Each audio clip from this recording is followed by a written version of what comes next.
Not today in the battle arena. With Godzilla vs. Kong finally out, that means that we got to finally see the new MechaGodzilla in all of its glory. And seeing it up there leads to the obvious question, at least in my mind, of who can he fight against?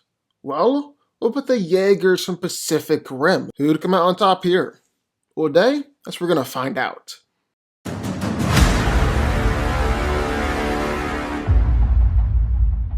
Now, before we get into the breakdown, make sure you go ahead and hit that like button, hit that subscribe button, and turn notifications for more great videos like this one every single day. All good? You subscribed? Okay, now we can get into it. And I think the first question we gotta answer here is just which Jaegers are we using for this fight? I mean, there's a lot of them out there. Well, I want to show Pacific Rim Uprising a little bit of love. Because while it's not a good movie, it's got some good fights. So we'll be using the Jaegers from that movie. Basically just sub in MechaGodzilla for the big mega kaiju at the very end, and then boom, we're good to go. Okay, so let's talk about these Jaegers for a second. So Guardian Bravo is a Mark 6 robot that was designed for long-range combat, which I guess explains why it didn't do too hot in its fight at the end of Pacific Rim. It just wasn't far enough away. It's got its electric whips and the rockets on its back, but it really wasn't much use in the fight, getting tripped up and thrown around until it's finally put out of commission. Then there's Saber Athena. This is the sleekest, the fastest, the most elegant Jaeger ever created. It's one of those experimental Mark 7 Jaegers that are designed with an ultra-light frame. Because of that, it's able to do high jumps, acrobatics, basically performing a gymnastics routine in the middle of the fight. Stuff that we had never seen Jaegers do before.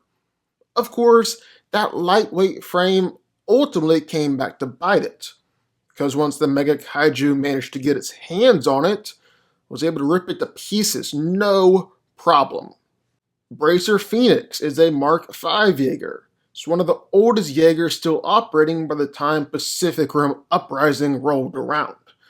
Its design is centered all around defense and protection. This is actually one of the rare 3-man Jaegers. It's got this giant Morningstar looking weapon. It's able to damage the Mega Kaiju a little bit. But right after that, well, it was ripped to shreds too, just like all the other ones.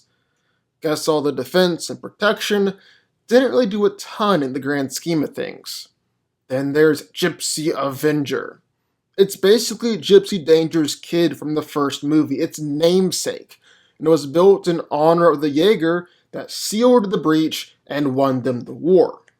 Its design is basically the same, and its arsenal is basically the same too.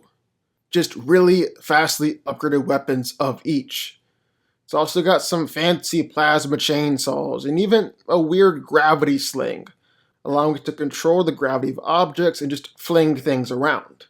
So those are the Jaegers. They were able to fight against and were beating 2 Class 4 Kaiju and 1 Class 5, which is definitely impressive. But then when all those kaiju merged into one, well, they didn't do as great afterwards. I mean, you can't really blame them. They were going up against something that had never been trained before, never even dreamed it possible, but still didn't do too great. Really one with just a lucky shot. And they're gonna need a lot more than just luck on their side to have a chance against MechaGodzilla. So in Godzilla vs. Kong, MechaGodzilla is the creation of Apex Cybernetics, where the CEO is determined to build a weapon powerful enough to challenge Godzilla's dominance. To do so, he takes 2 of the heads from King Ghidorah and uses their telepathic connection to build a giant metal kaiju that can be piloted from miles away. Confused? Yeah, don't worry, it doesn't really make sense in the movie either. But then Ghidorah somehow took over, which I really don't know how that was possible. I thought Ghidorah was dead, and this was just a skull, but let's just go with it. So Ghidorah took over, and then MechaGodzilla broke out and just started wreaking havoc in downtown Hong Kong. And then he went up against Godzilla and Kong, all at the same time. So MechaGodzilla is obviously incredibly strong. He's able to completely overpower Godzilla, knock him down, ram him through buildings, everything. Did the same with Kong, too. Now, granted, both of them were exhausted after having just fought each other almost to the death, but still, we've never seen Godzilla getting overpowered like that so quickly in a fight, even when he went up against King Ghidorah. MechaGodzilla was completely dominant from the very beginning. He's also a mech, meaning that he's got all sorts of weapons and gadgets too.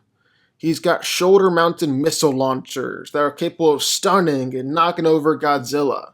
He can unleash some super-powered energy punches that knocked over Godzilla. Even his tail has a deadly drill attached to it. And then to top it all off, MechaGodzilla has its own atomic breath, which is able to slice right through a skullcrawler, match up against Godzilla's own atomic breath, even overpower Godzilla's beam. So MechaGodzilla is freaking powerful. He is something else. So, what can we do with all of this? Well, the Jaegers have some advantages in this fight.